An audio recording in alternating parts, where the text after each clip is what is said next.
puji Tuhan, amin. Oh ya, yang angkat tangan cuma sebelah sini, yang depan aja. Yang belakang saya tidak kelihatan. Gelap bukan berarti saya tidak kelihatan loh ya. Tuhan melihat hati kita, amin. Siapa yang mau berseru lebih lagi? Kebanggaan tangan kita dong. Sama-sama katakan, amin. Sekali lagi katakan, amin. Saudara-saudara yang berikan banggaan kita. Serukan namanya Yesus Tuhan. Segala kuasa tunduk dalam namanya. Yang luar biasa, perkasa mulia. Yesus nama di atas segala.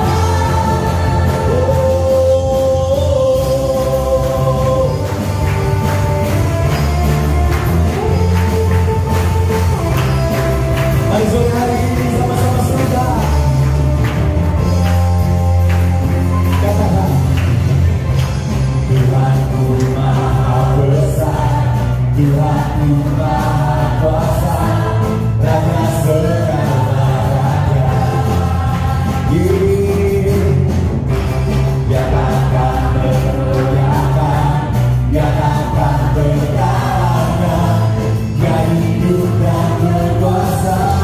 Sama-sama serukan namanya Yesus Tuhan Raja. Segala kuasa tunduk dalam namanya. Yang luar biasa, perkasa mulia. Yesus nama di atas segala nama.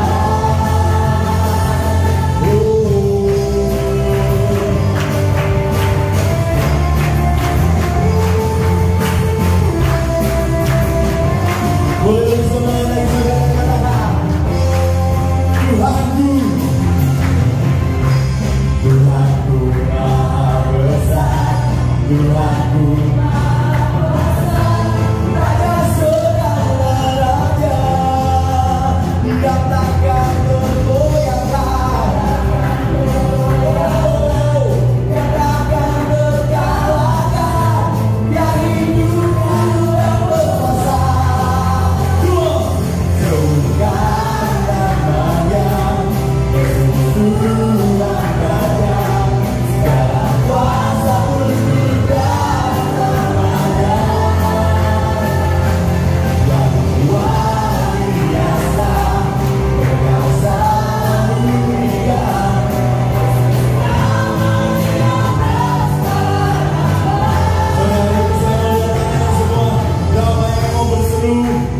Kau yang mau berseru boleh katakan kita. Katakan serukan. Oh, come on. Bisa lebih baik lagi dari ini. Dalam namanya. Yang luar biasa, perkasa mulia. Yesus nama di atas segala.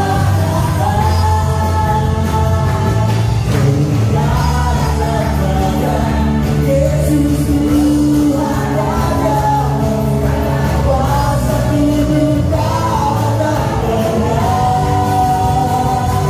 Yang luar biasa, perkasa mulia. Yesus nama di atas segala nama. Yesus nama di atas segala nama. Yesus nama di atas segala nama.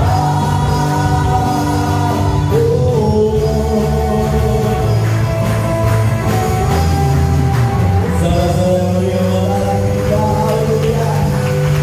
Terima kasih Tuhan, terima kasih. Terima kasih, kami bersyukur sebab Engkau selalu baik dengan kami, selalu ada bersama kami. Terima kasih. Malam hari ini, sore hari ini Tuhan, izinkan kami untuk kembali datang karena kami rindu Kau hadir dalam hidup kami. Terima kasih.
percaya bahwa Allah kami mampu menyediakan apa yang kami perlukan, mampu memberikan yang terbaik yang kami perlukan Tuhan.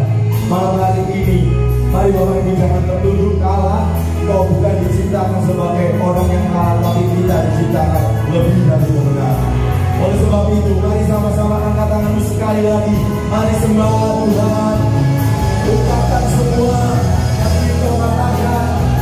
Malam hari ini Tuhan ada, Tuhan hadir. Haleluya.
Oh Lord,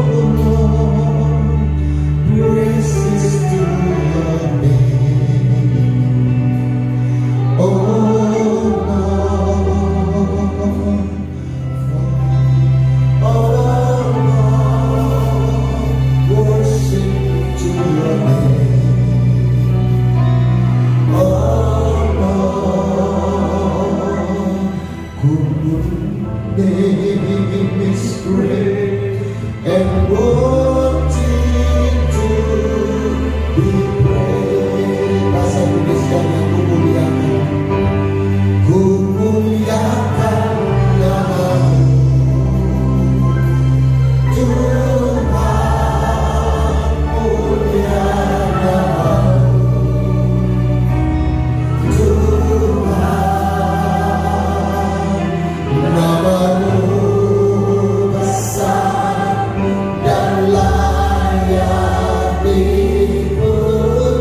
biarlah kami menghampiri tata kasih karunia-Mu dengan darah Putramu Yesus Kristus.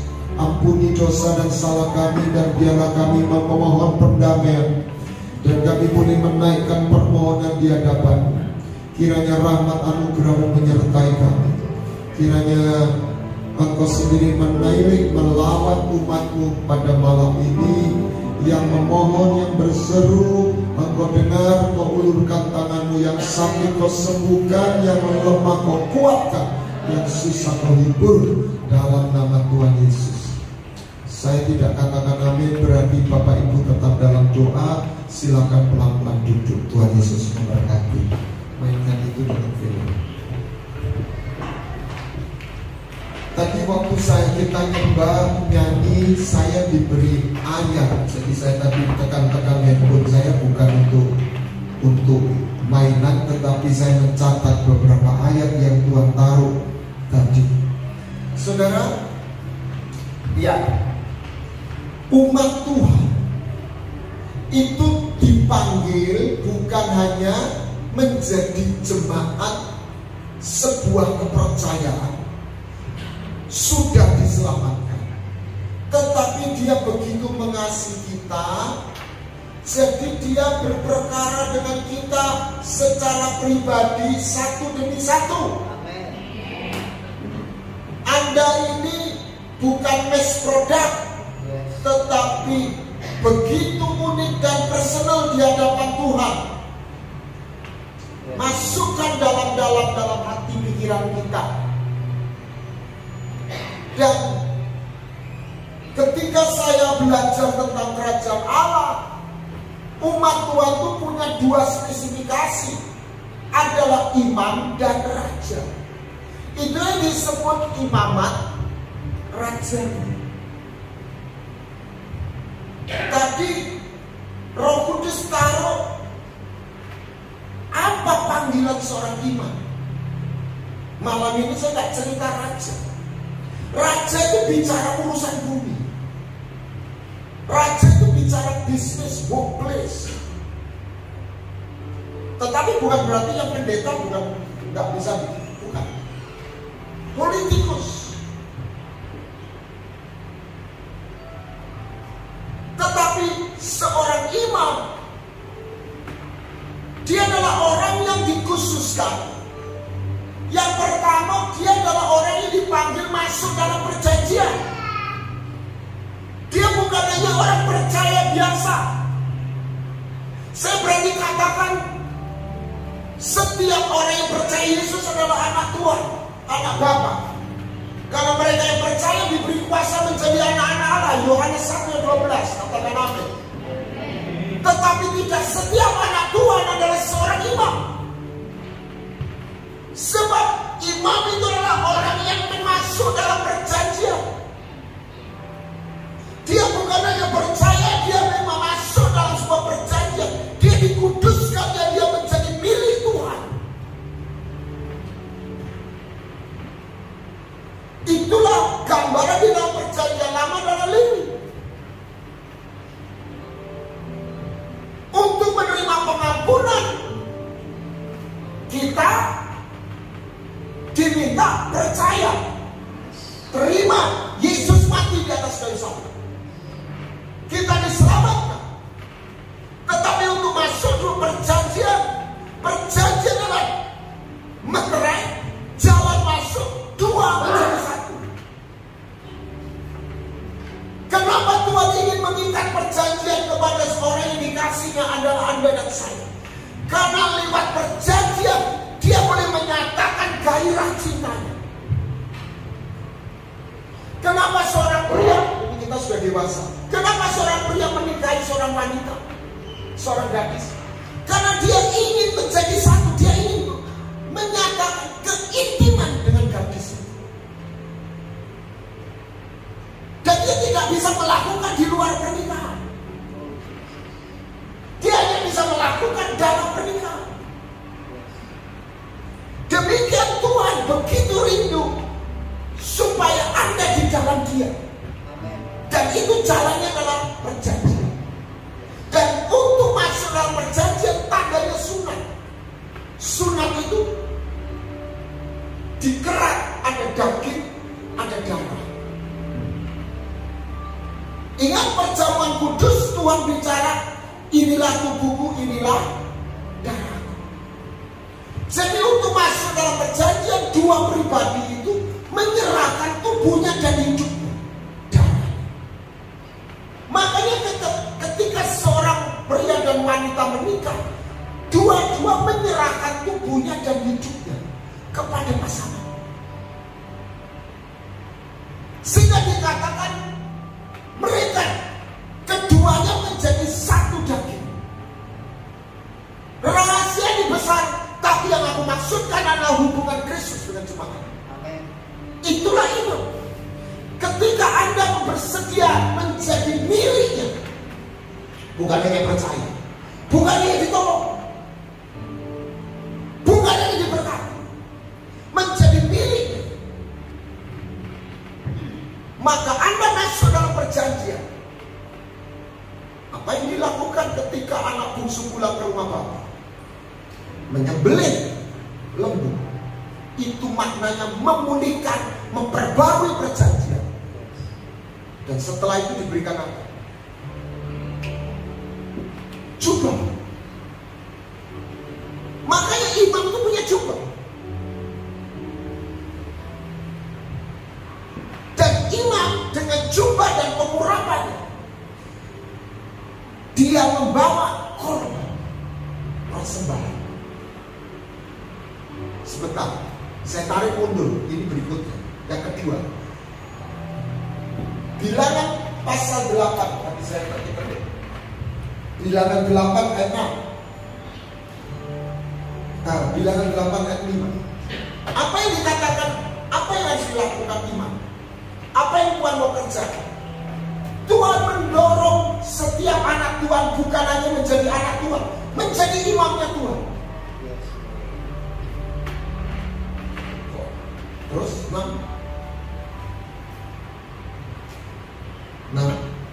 ambillah orang Lewi di tengah-tengah orang Israel dan apa?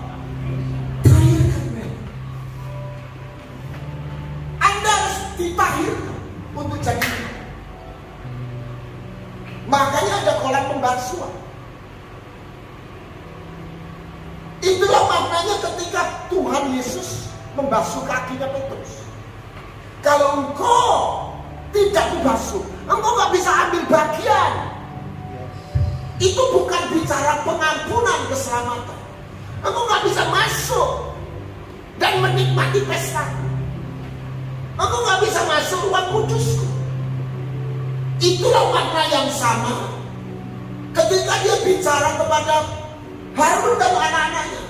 Biarlah mereka membasuh tangan dan kaki mereka, sebab mereka dipersiapkan masuk ke ruang kudus.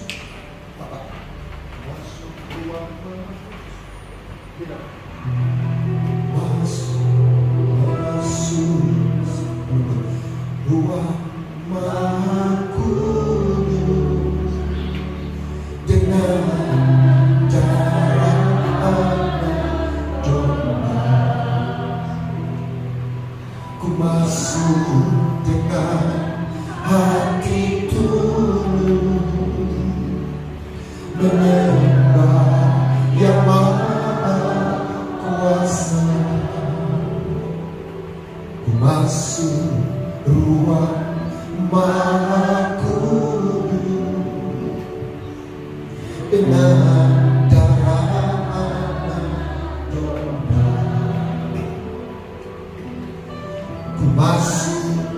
dengan hati tulus menyembah Yang Maha Kuasa. Ku menyembahmu,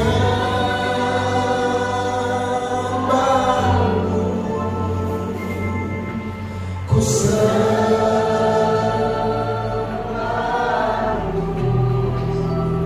ku menyembahmu,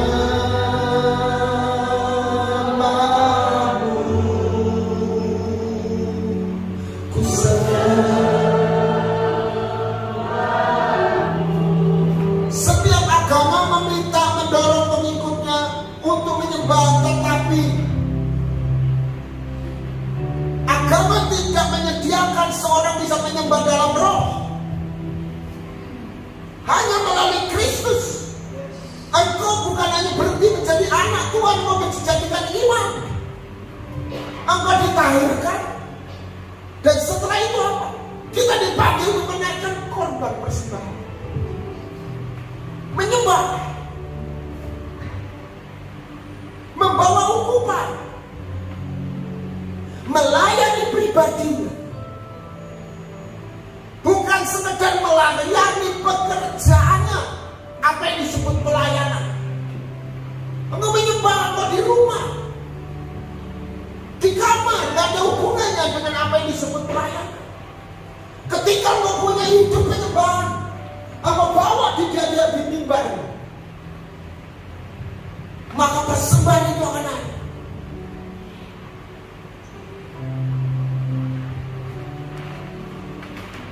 Raja dipanggil untuk melakukan pekerjaan.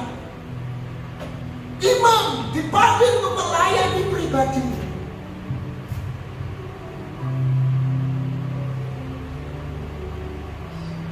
Tapi bukan itu inti yang Tuhan Roh Kudus taruh malam ini.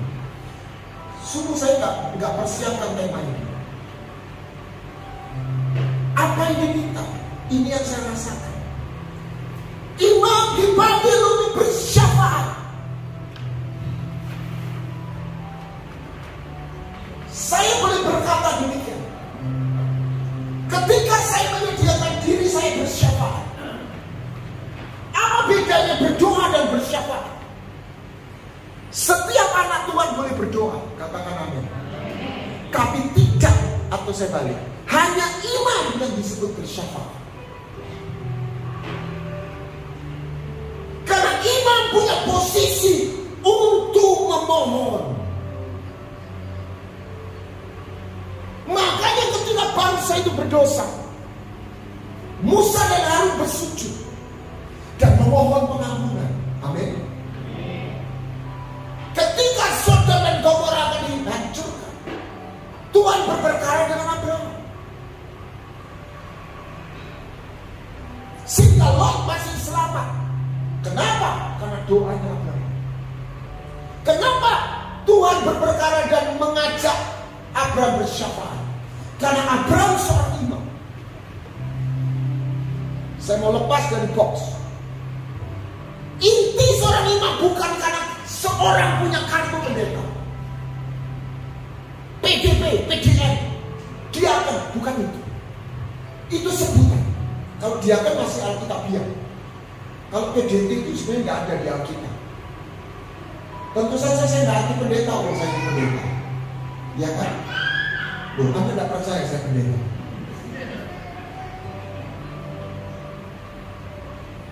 Tapi tadi seorang imam bukan kartu pendeta. Dia diurang. Kenapa dia diurang? Dia masuk perjanjian. Dan dia mau ditahbirkan. Dan dia bersedia melayani Tuhan dan bawa korban. Di situ dia punya hak, tanda petik, bersyafaat. Makanya Tuhan berkata pada murid, terimalah Roh Kudus, pengurapan. Siapa yang kau minta akan ampun dosa, dosanya aku ampun. Itulah artinya jika ada satu orang selamat di rumah, maka seisi rumah selamat. Artinya bukan hanya sekedar orang selamat, orang itu bersedia menjadi imam.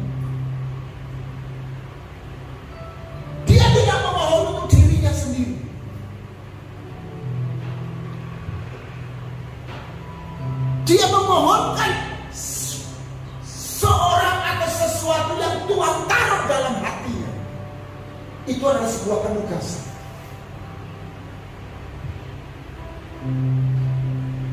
Dan ini yang saya mau saksikan. Ketika saya bersedia menangkap hati Tuhan, apakah itu untuk anak saya atau untuk seseorang atau siapapun, dan saya mulai mungkin dalam satu titik bisa menangis orang yang saya kenal, dan itu bukan hati saya, itu hati Tuhan yang ditaruh dalam hidup saya. Saya nggak punya cukup kasih untuk menangisi orang itu. Gimana bisa aku kenal, mungkin jauh, ketemu juga enggak, gitu kan? Tapi kalau ketika hati Tuhan ditaruh, engkau menerima bebanmu. Dan itu bukan beban, ya beban, tetapi itu sebuah kehormatan. Tapi yang saya mau maksudkan, hati saya waktu saya mau bersyafaat, justru di situ hati saya dalam rahmat dan berkat. Karena tidak mungkin waktu saya bersyafaat saya sombong. Waktu saya bersyafaat saya mikir dosa. Betul kan? Ketika Anda mau menangkap itu, Anda mau jadi imam, Anda akan masuk, Anda mulai melihat kehadiran, Anda mulai menangkap hati Tuhan dinyatakan. Saya bukan bohong, Anda tidak menjadi orang biasa. Anda tahu Tuhan itu titik pesan, Tuhan itu beri tugas kepada kita. Saya selalu bersyafaat untuk satu anak saya di Amerika, selain tentu saja yang ada di Indonesia. Dia jauh dari rumah. Satu hari dia bikin kesalahan, dia telepon, dia ngaku dosa. Kenapa dia bisa terteplak, dia ngaku dosa? Karena Roh Kudus mengejar dia. Betul? Siapa yang bisa menjaga anak kita 24 jam? Tidak bisa. Kita kekepi aja belum tentu selamat juga. Mungkin malah marah-marah, ya kan? Tetapi ketika tidak punya seorang ibu atau seorang ayah yang bersyafaat, bukan hanya mengasihi, tapi bersyafaat, selalu berdoa, memintakan anugerah pertolongan. Anda akan lihat, bukan berarti anak kita jadi malaikat tiba-tiba, tapi ada campur tangan Tuhan, ada pertolongan Tuhan. Sama itu Suset Heting pernah dibangunkan tengah malam. Tiba-tiba dia mengerang, dia berdoa untuk satu jiwa, untuk satu orang. Ada seorang hamba Tuhan yang di Indonesia terkenal, saya nggak perlu sebut. Dia mau bercerai, ada hamba Tuhan, seorang pendoa syafaat yang diberi satu visi dan mulai bersyafaat untuk keluarganya. Sudah bercerai tidak terjadi.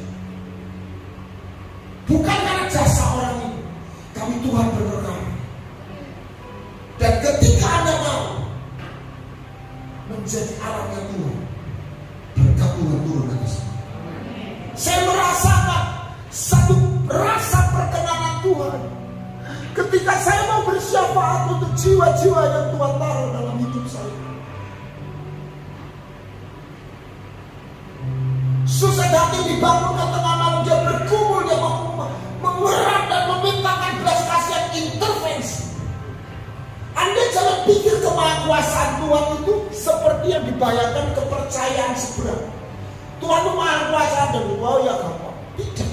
Karena Tuhan bukan tidak maha kuasa, tapi Tuhan itu sudah berfirman dan aturan mainnya dari itu. Maka dia harus mengirim malaikat dan seterusnya. Dan tengah malam selesai, besok paginya dia telepon, what's going on with you? Saya sudah membunuh diri. Malam itu saya putus asa. Saya lupa ceritanya, tapi tiba-tiba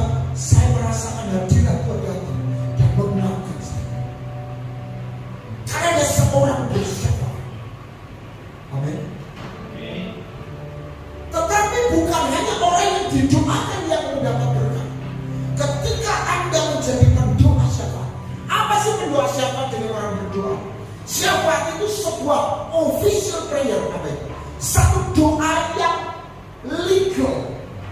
Jadi gini, kalau di Surabaya dulu ada wali kota Bu Risma yang terkenal, pernah dengar ya?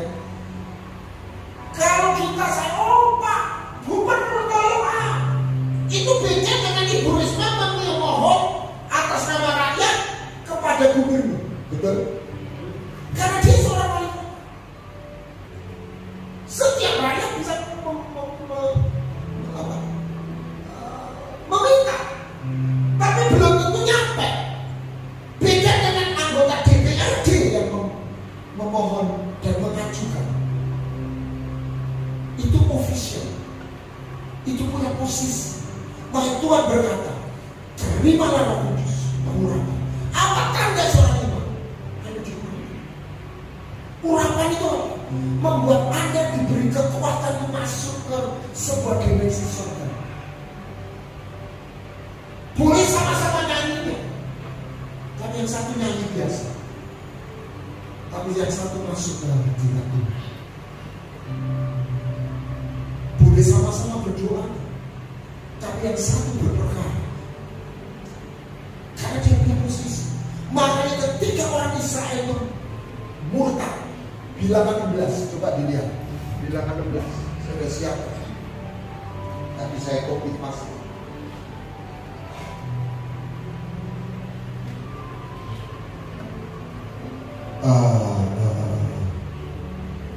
Bilangan 16 ayat 21, 22, 21. Pisahkan dirimu dari tengah-tengah umat ini supaya kuhancurkan mereka dari secah. Ini penghakiman Tuhan turun. Ya. Lalu ayat pasal 43 ayat 43, sorry, 16 ayat 43. Mereka sujud Musa dan Harun. Ya Harun imam besar, tapi ini gambaran juga orang Kristen, imam-imam yang kecil ini. Ya. 43. Lalu pergilah. Mana ini?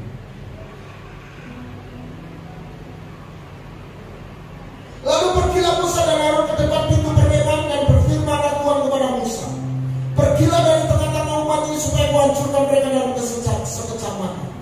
Lalu sujudlah mereka terus. Maka Harun ambil perbaraan seperti yang dikatakan Musa. Berlarilah ia di tengah-tengah jemaat. Ya. Ayat 48.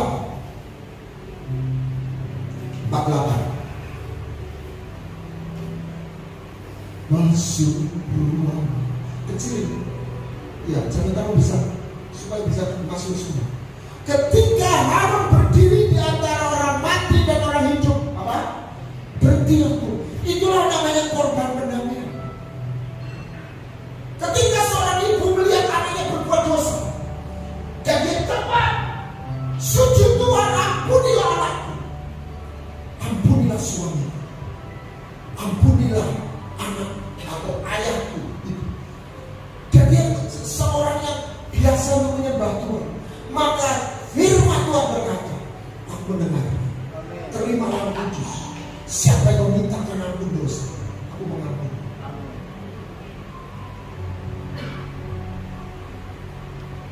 Tapi kembali ke titik nol lagi. Seorang anak Tuhan belum tentu seorang imam.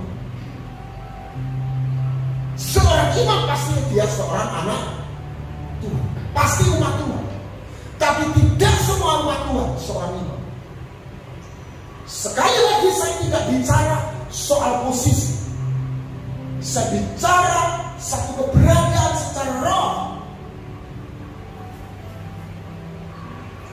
Baptisan Roh Kudus itu adalah baptisan menjadi imam dan raja. Bukan soal bahasa rohnya. Kekeliruan Pentakosta, kita hanya menekankan bahasa roh, bahasa roh. Bahasa roh itu adalah bahasa karunia, sehingga Anda dengan bahasa roh itu bisa mengedify atau membangun, menguatkan. Mau doa 2 jam isinya apa? Kalau pakai bahasa Indonesia. Tapi sebetulnya arti makna yang sebenarnya engkau menjadi memiliki perjanjian dengan Tuhan. Engkau menjadi pengembala. Anda boleh seorang jemaat biasa secara posisi, Anda boleh seorang ibu rumah tangga, Tapi kalau kau masuk perjanjian, engkau ditahdirkan, engkau selalu membawa persembahan, engkau seorang imam. Tapi seorang imam adalah orang yang bersedia dimiliki, bukan yang percaya, dimiliki oleh Tuhan. Dia tahu hidupnya bukan milik dia. Dia bukan hanya anaknya.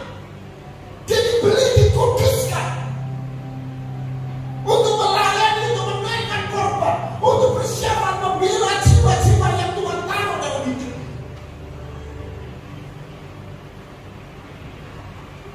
Dan Tuhan melahirkan gereja bukan hanya sekedar berhenti menjadi jemaat, jadi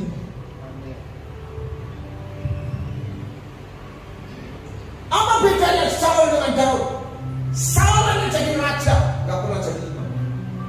Makanya dia tidak berhak membawa korban. Orang kalau nggak ngerti, bingung. Ini bisa memiliki oleh.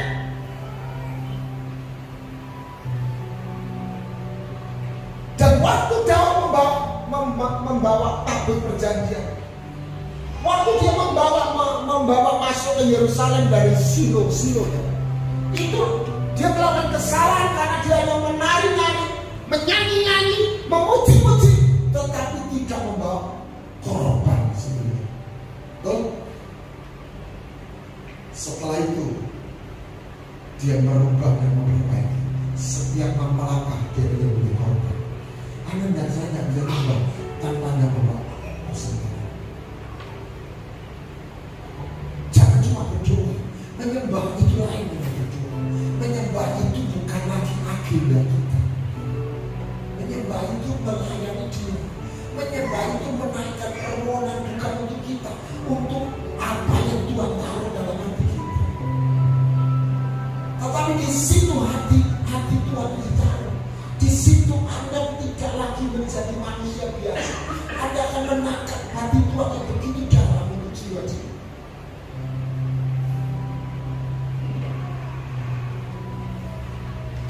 Anda gak sempat jadi orang yang egois. Anda akan hidup dengan sebuah kesadaran roh.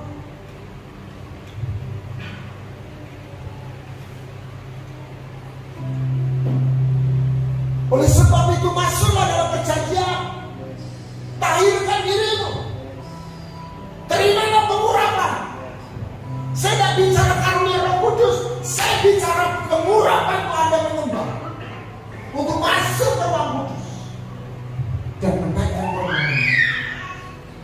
Membawa ukupan kalau gambarnya. Membawa korban pendamaian. Memintakan ampun. Mendoakan apa yang seharusnya. Mematahkan sebuah kebencian, permusuhan keluarga misalnya. Sakit penyakit yang melanda. Makanya waktu COVID, persekutuan di tempat saya tidak pernah berhenti. Sempat didatangi oleh satpam. Bapak ini tidak boleh. Saya bilang saya sudah tidak mengundang orang tua.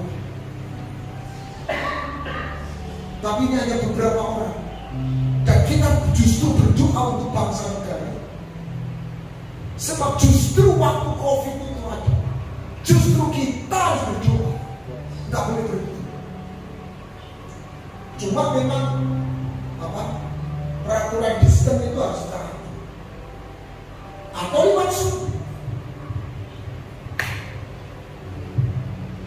Tapi ingat, kalau jemaat biasa, anak Tuhan biasa, dalam kumpulan tidak ada imam, mereka hanya berdoa, tapi nggak bisa naik menjadi syafaat. Makanya Pak Eri, semakin banyak jemaat yang mau jadi imam, kebaktian itu akan berbeda. Karena mereka nggak gampang, tapi mereka sama-sama menaikkan korban. Apalagi ada kasih persaudaraan. Saya sedang melawan gereja sekarang yang di depan itu harus performan, yang muda-muda, yang cakep-cakep, yang sudah setengah umur ya Allah. Saya sudah mendapatkan beberapa klub saya angkat. Ibu-ibu pakainya biasa, tapi penuh pengurapan. Itu yang benar.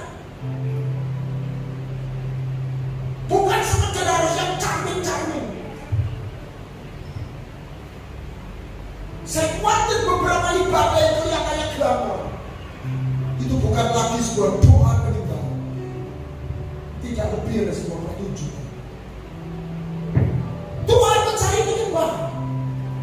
Jadi saya tidak mau diri siapapun. Tuhan mencari pendeta. Tuhan cari penyembahan. Siapa yang mau?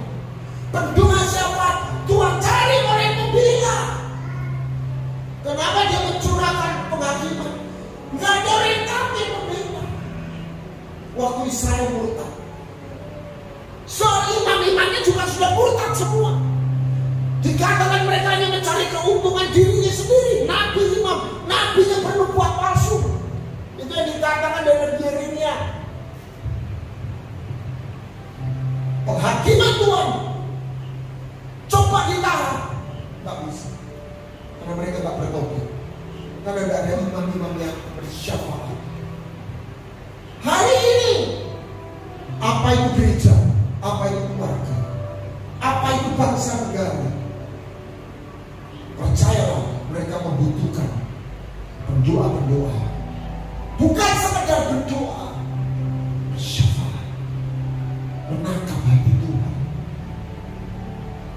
Serahkan dirimu. Tuhan tidak cari orang hebat. Tuhan tidak cari berjalan dari emas. Tuhan cari orang yang bersedia. Jangan datang, tidak bisa kita datang pada raja, imam besar, tangan kosong. Harus ada yang dipersembahkan. Sediakan dirimu menjadi persembahan. Tuhan akan nolak 5 potong roti 2 ekor ikan. Amin. Siapa yang berkata malam ini, Tuhan, jadikan aku imam. Aku mau berdoa syafaat, bukan untuk diriku sendiri, untuk orang-orang yang kau taruh dalam hatiku.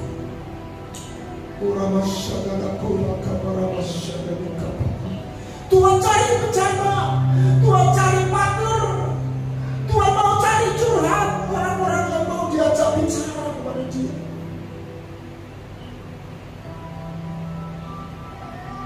Oh Yesus, Dia terlalu kasih kepada Anda, sehingga tidak dibiarkan Anda yang nonton. Setiap anak Tuhan mau diberi peran, tugas, panggilan, tapi semua ada harganya, betul? Tapi itu bukan beban, sekalipun itu beban, itu adalah kehormatan. Kita boleh melayani raja segala raja. Amin. Jangan melayani Tuhan hanya dalam aktivitasnya. Dan biarlah pelayanan kita lahir dari pelayanan Roh Kudus. Mengalami perjumpaan, masuk ruang maku. Siapa yang mau jadi imam Tuhan? Angkat tangan. Siapa yang mau? Tuhan, aku mau menaikkan syafaat bukan untuk diriku semata. Tuhan, berikan hatimu kepadaku. Aku mau bersyafaat untuk anak-anakku, untuk familiku, untuk orang-orang yang kau taruh dalam hatiku. Aku mau berperkara dengan Engkau Tuhan. Pakai aku. Di situ hati Tuhan ditaruh. Kau bisa merasakan Dia Allah yang berbeda. Dia Tuhan yang begitu berperkara dengan setiap gereja. Setiap orang itu berharga di mata Dia.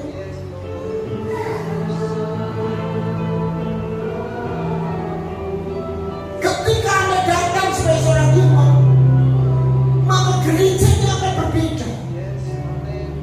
Jangan lihat ibadah kebaktian hanya sebuah kebaktian. Kalau nggak ada imam, kebaktian nyanyi itu hanya sampai di langit-langit.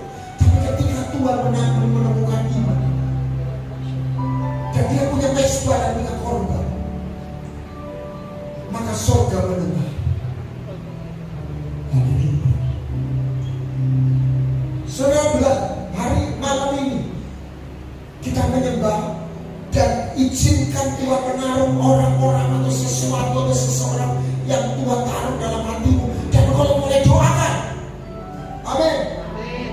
Yang butuh pengampunan, kau mintakan pengampunan. Itu apa? Itu anakmu atau familimu atau orang yang menyakiti kamu. Aku akan lihat hadirat Tuhan turun atasmu. Bukan karena ada hamba Tuhan, karena Tuhan sendiri berperkara dengan Anda secara pribadi. Saya saksi sedikit. Waktu saya COVID,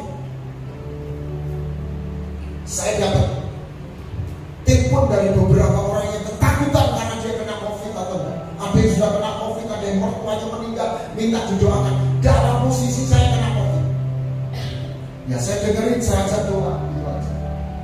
Oleh kemurahan Tuhan, saya tidak masuk rumah sakit, tidak ada gejala yang, tapi tubuh tidak enak sembuh. Dan saya mulai berdoa, saya mulai minta sembuh.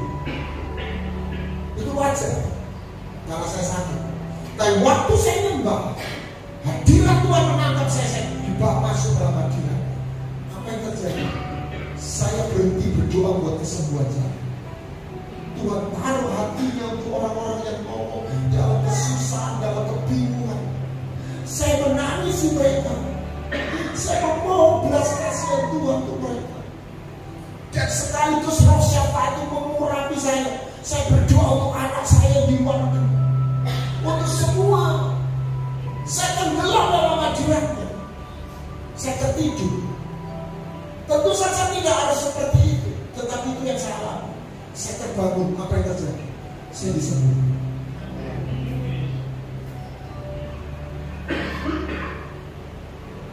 Ketika saya bersedia menampung pijaan, saya berdoa untuk orang lain.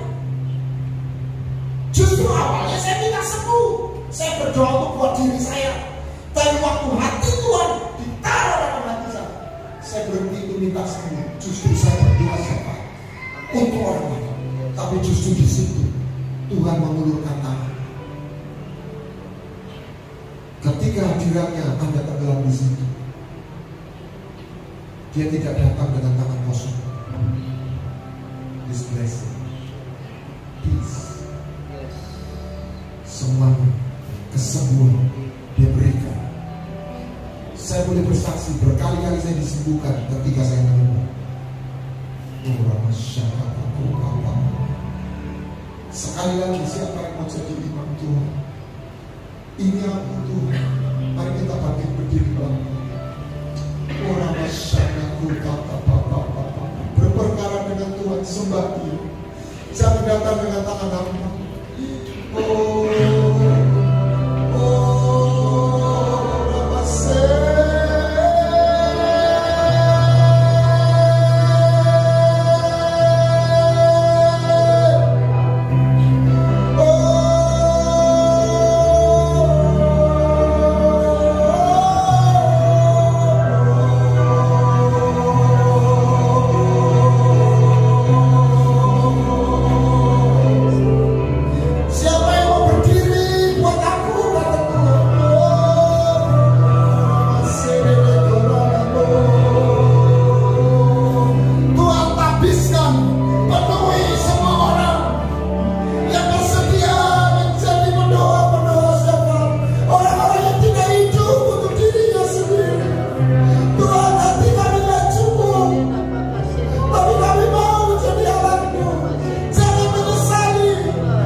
dengar.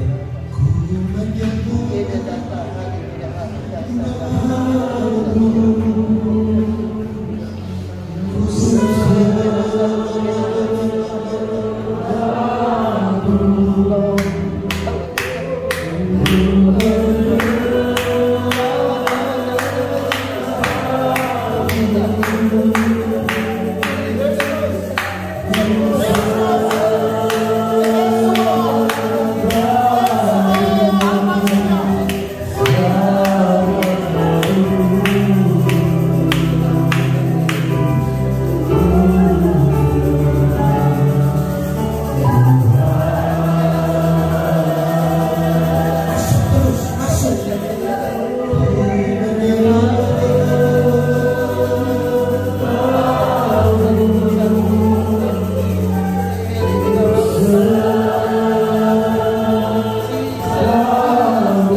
Nama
Rasakan hadiratnya.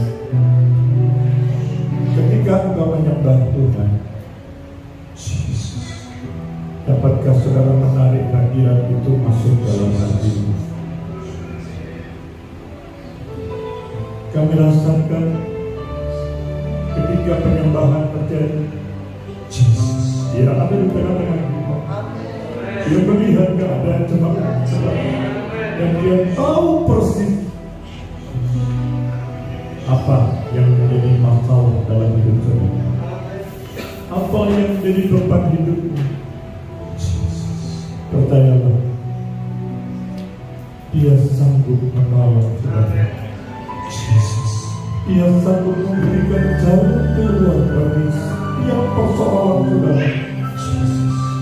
Bahkan Dia menguatkan imanmu yang lemah. Dia membangkitkan semangatmu melayani Tuhan. Bukan kebetulan ketika hamba-Mu berbicara melalui hamba firman, tapi kami dijamah. Ada pemulihan yang luar biasa. Roh-Mu bekerja, sehingga pelayanan kami bukan sekedar aktivis gereja. Kami melayani dengan hati yang tulus tanpa pamrih. Kami melayani dalam pengurapan kuasa Roh Kudus.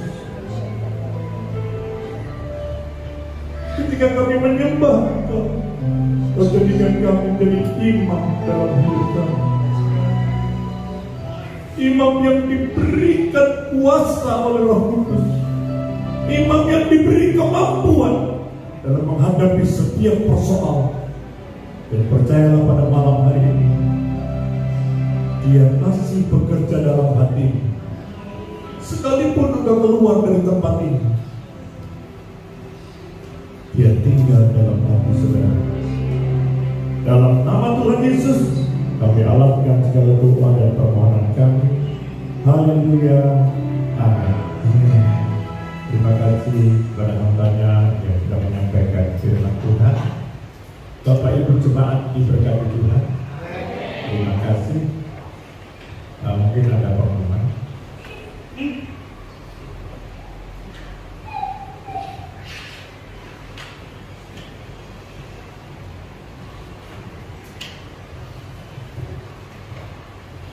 Puji nama Tuhan, Shalom.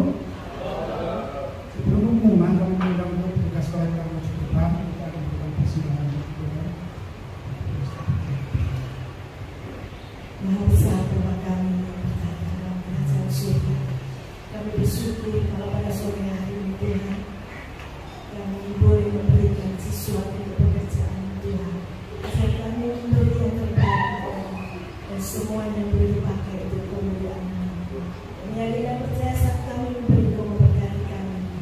berlimpah.